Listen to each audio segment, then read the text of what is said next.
Welcome back, everybody, to Funky Star TV. Good morning, good afternoon, and good evening. Ladies and gentlemen, in this one, we are going to be learning about the former deputy speaker back in the days, Mr. Ekweremadu, and his wife, Beatrice Ekweremadu. So the news just come out recently about Ekweremadu's wife. First of all, Ekweremadu was arrested in the UK. The wife was also arrested, and another guy, a doctor, was also arrested in their involvement in organ harvesting. Remember, they tried to harvest one guy, but the guy have a very, very strong head. This thing happened in London. The guy was kidnapped in Nigeria, then taken to London to harvest his organ for one or two reasons best known to this particular family called Ekweremadu family. Now, Ekweremadu was a former deputy speaker of Nigeria. In Abuja, he lived in Abuja. He made a lot of money, have a lot of homes everywhere, houses, they call it, or investment, they call it. And I bet this move by Ekweremadu and his wife was very, very unsuccessful. Now, we are not here to judge. We are not here to blame anybody. But Ekweremadu and his wife, they have to judge themselves, okay, for their actions.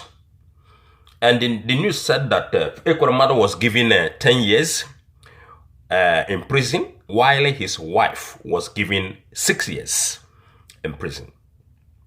Today, Daily Post is telling us that the woman is now freed and she now returned to Nigeria on Tuesday. And the people from their hometown, they were celebrating her returns and also praying for her husband's quick return to Nigeria. If the woman is given six years and she has served for 6 years, now being freed by UK authorities, that means the husband will have to serve another 4 years in prison to make it 10 years. Okay? So, after this particular news, come down to our comment section. Come let us know what you think about this particular group of people and some other politicians in Nigeria.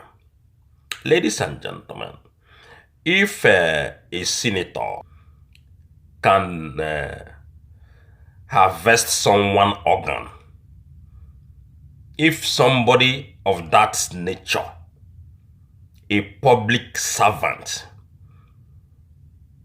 a deputy speaker for that matter, can go up to that extent, think about other politicians, what they can do to you, or what they can do to their brothers, their family, their mom, their sisters, their relatives, or people that they don't know. Think about that, ladies and gentlemen. Okay?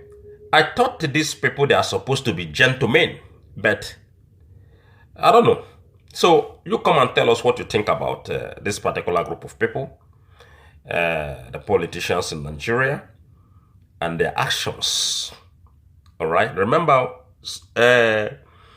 former Senate deputy speaker he's just been caught.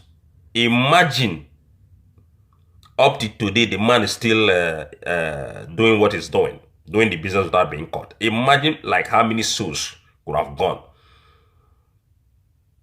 All right. So he was caught. He was caught.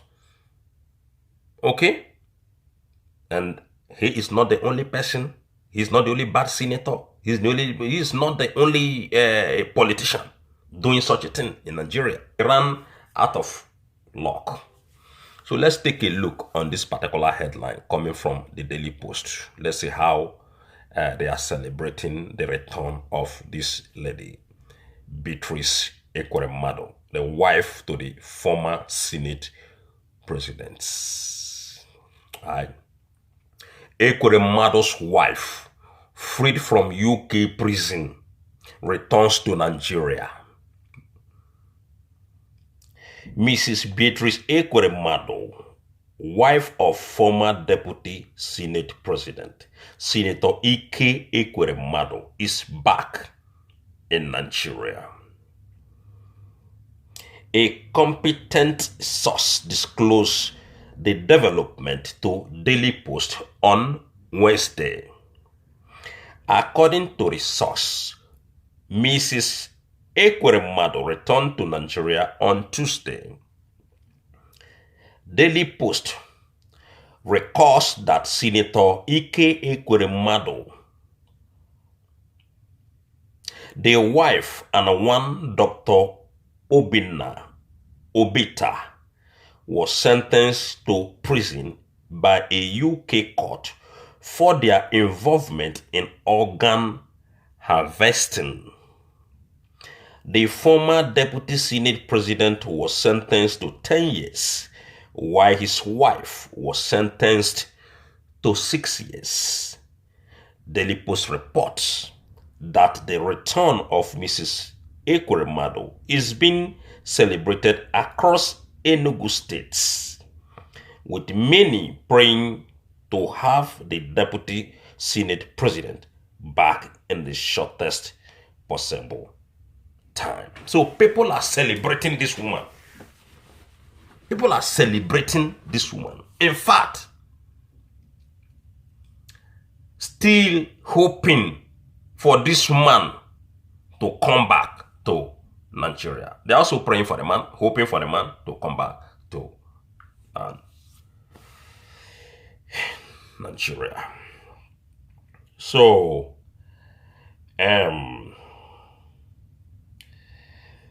that is it for Ike Ekweremadu and his wife, and also the issue concerning them. Okay. We are going to see another news concerning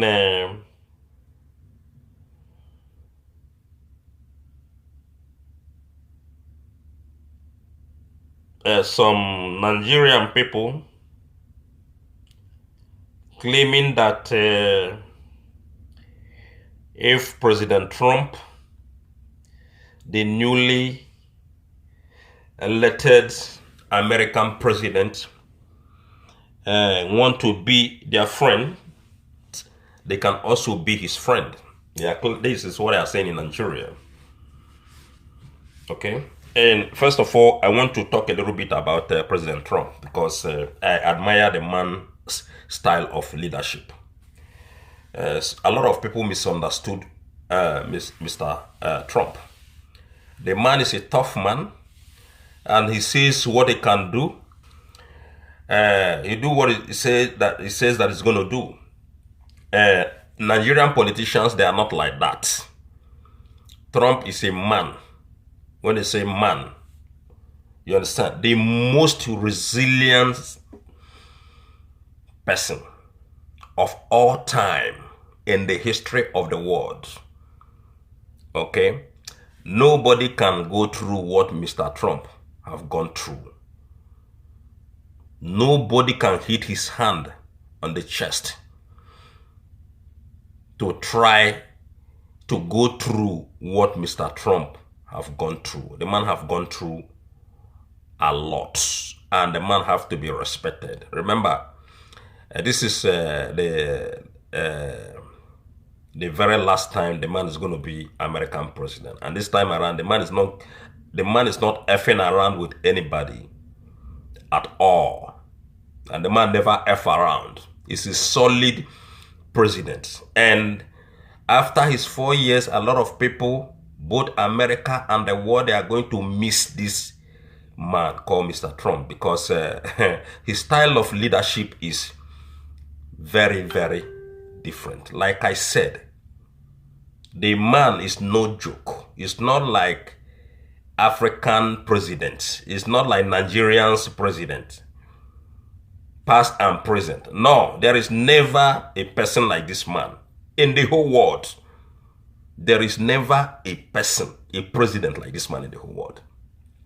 We can see what the man have gone through, the battle that he have gone through. And he also won fair and square. He won the election overwhelmingly, both popular votes. He won all. He demolishes the Democrat, even though the Democrats are the people in power. So there's a lot to be said about Mr. Trump. But one thing I want to make clear right here is that there is nobody that is like Trump ever in this particular life that we all come. The man is a different entity. It's a different animal. And he have to be praised for his fights. Nobody fight like him. There is one person that I'm seeing the example. Though the man was captured, Nnamdi Kanu. Nnamdi Kanu is a very, very strong man. A very, very strong dude in that country, Nigeria. He's a fighter. And I believe he will continue to fight on what he believes. He's not somebody that you can easily convince like Trump. You can't just convince Trump like that. What he said he's going to do, he's going to do it. He's not effing around. So, ladies and gentlemen, let us just take a look on what Nigerian people, or Nigerian politicians are saying concerning Mr. Trump. Okay, so that I will use it to conclude this particular segment. If Trump wants our friendship, we will be his friend. If he doesn't want us, we won't want him. Somebody is speaking, ladies and gentlemen. Carlo, in a recent interview with Silverbird TV, Nigerian politician Ojuzo Carlo shared his perspective on Donald Trump's presidency and its potential implication for Nigeria. He highlighted the importance of mutual respect in Nigeria's relationship with the United States, emphasizing Nigeria's sovereignty and the need to focus on national interest. Carlo is speaking. Carlo has no single power. He has no single authority. He's not holding any seat anywhere in Nigerian politics. He's speaking. The president himself had not even spoken. Carlo is speaking. Carlo pointed out that while President Trump's policies are shaped by the U.S. Congress, Nigeria should prioritize its goals rather than seeking approval from foreign nations. He stressed that Nigeria's position as a sovereign state allows it to chart its course independently while maintaining diplomatic ties with global powers. If Trump wants to be our friend, we will be his friend. If he doesn't want to be our friend, we won't be his friend, he said. He addressed the possibility of Nigeria building a positive relationship with the Trump administration, underlining that such ties must be based on mutual respect. Kanu believes Nigeria should approach its international relationship with discipline and aim to maintain a cordial reports with the U.S. regardless of policy shifts. Although Carlo acknowledged the absence of concrete Trump policies specific to Africa, he expressed optimism about strengthening Nigeria's bilateral relationship with the U.S. He highlighted the opportunity for Nigeria to position itself as a key partner, especially under a new American administration, to advance his goal. Carlo revealed plans to visit Washington, D.C. when he intends to engage with members of Congress and other influential stakeholders. This proactive approach, he noted, is essential for Nigeria to foster partnerships and adapt to the changing global dynamic. They said. So, ladies and gentlemen, this is what Carlo have for all of us. Carlo before, I think he was the chief whip, but today, in 2025, I don't know the position Carlo is holding under Bola Ahmed Tinubu's administration. I don't know if he's APC or PDP once again, and I don't know if he's still the chief whip in Nigerian Senate. We find out about Mr. Ojuzo Carlo. Okay, and that's it, ladies and gentlemen. If you have anything to tell us about Carlo, or discuss with us about Ojuzo Carlo, come let us know, okay, in our comment section. Don't forget to subscribe. Don't forget to like our videos, and also don't forget to share our videos. God bless you, and see you next time. One love.